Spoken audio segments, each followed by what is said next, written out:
Bismillahirrahmanirrahim. Assalamualaikum warahmatullahi wabarakatuh. Mohon izin perkenalkan, saya Rizky Perdana Wira Utama dari PJJ Akuntansi dengan nomor induk mahasiswa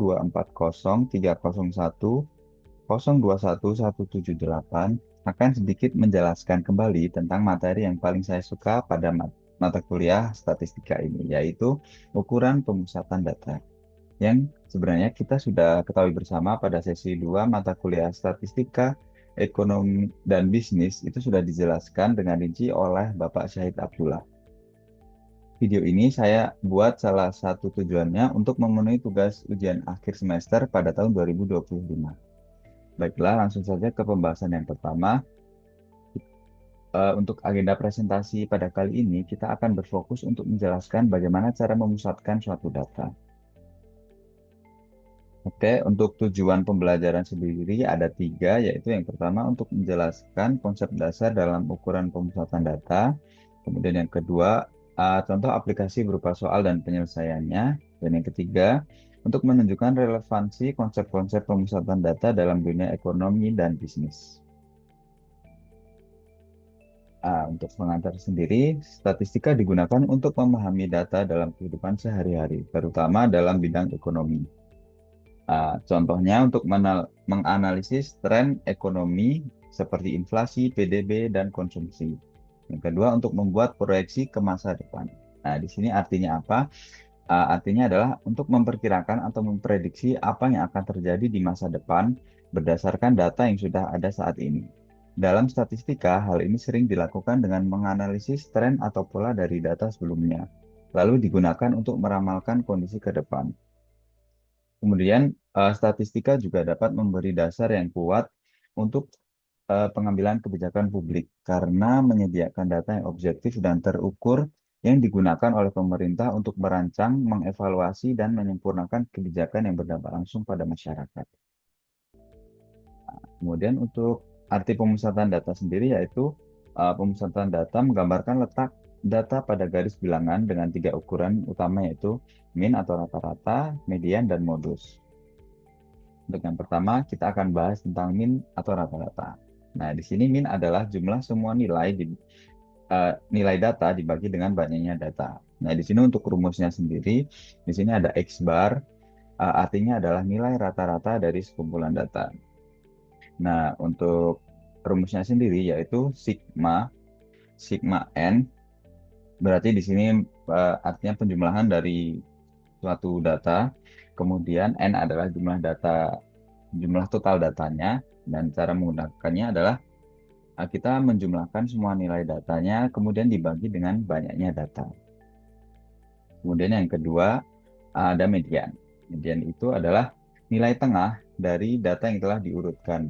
Nah, untuk data yang jumlahnya ganjil itu mediannya adalah nilai tengah.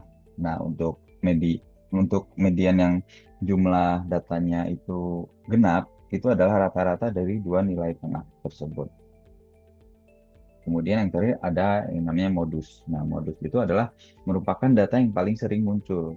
Contoh, misalkan di sini ada data ukuran suatu siswa itu 36, 37, 38, 38, 39, 40, 40, 40. Nah, karena 40-nya paling banyak yang keluar, yaitu 3 kali, berarti modusnya di sini adalah 40. Nah, di sini kita akan belajar sedikit tentang studi kasus. Nah, misalkan di sini ada sebuah perusahaan retail ingin menganalisis data penjualan harian selama 20 hari kerja.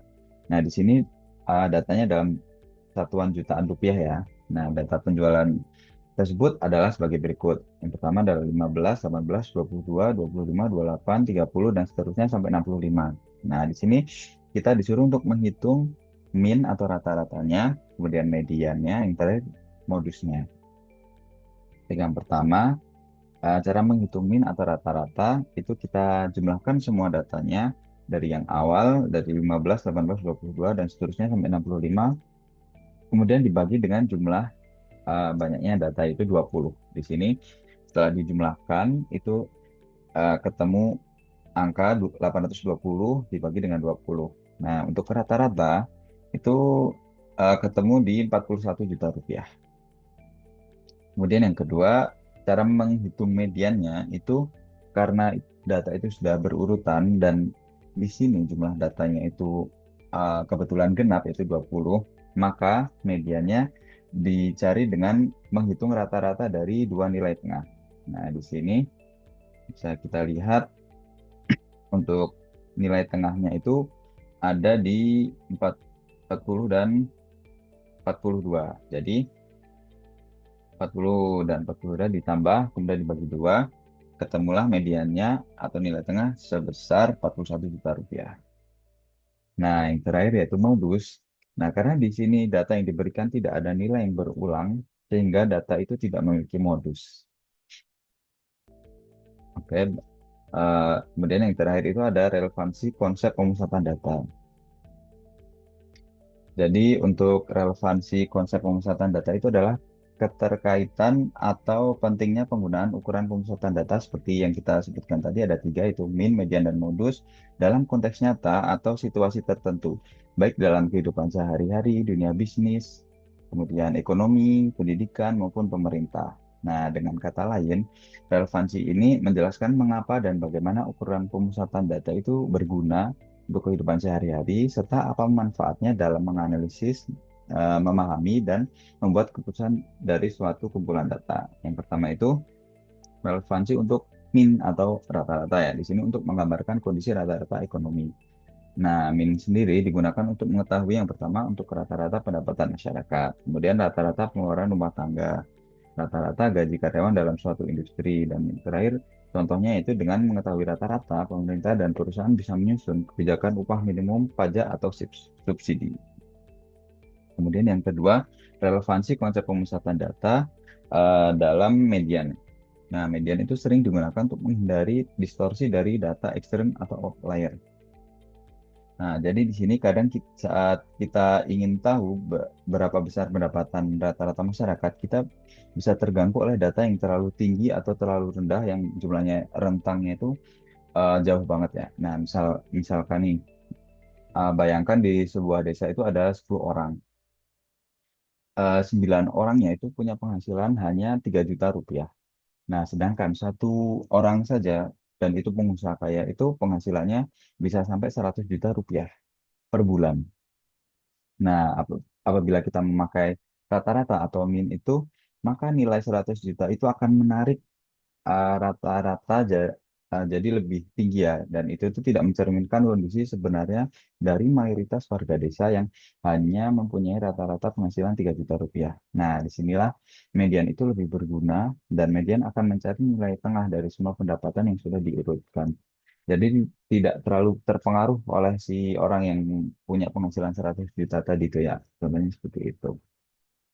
Kemudian yang ketiga itu untuk mengetahui produk atau layanan yang paling populer. Nah, di sini modus itu membantu perusahaan mengetahui barang atau pilihan yang paling sering dipilih oleh pelanggan. Jadi misalkan gini, misalkan ukuran baju itu paling sering dibeli adalah ukuran L. Maka stok ukuran L itu bisa ditambah stoknya. Kemudian misalkan ada tipe HP yang paling sering dibeli adalah tipe A nih. Nah, perusahaan itu Pak bisa fokus untuk mempromosikan tipe A tersebut. Nah, manfaatnya, perusahaan bisa menyesuaikan produk dengan kebutuhan pasar sehingga penjualan meningkat. Nah, kemudian yang keempat itu ada sebagai dasar analisis pasar dan strategi bisnis. Di sini itu pemusatan data itu dapat membantu menentukan target pasar, menyusun strategi penetapan harga, memahami referensi konsumen, dan menyusun stok barang berdasarkan permintaan rata-rata. Kemudian yang kelima itu dapat memprediksi dan merencanakan keuangan. Nah, dengan mengetahui rata-rata penjualan per bulan, perusahaan itu bisa merancang anggaran, terus meramalkan keuntungan, dan mengelola stok dan produksi.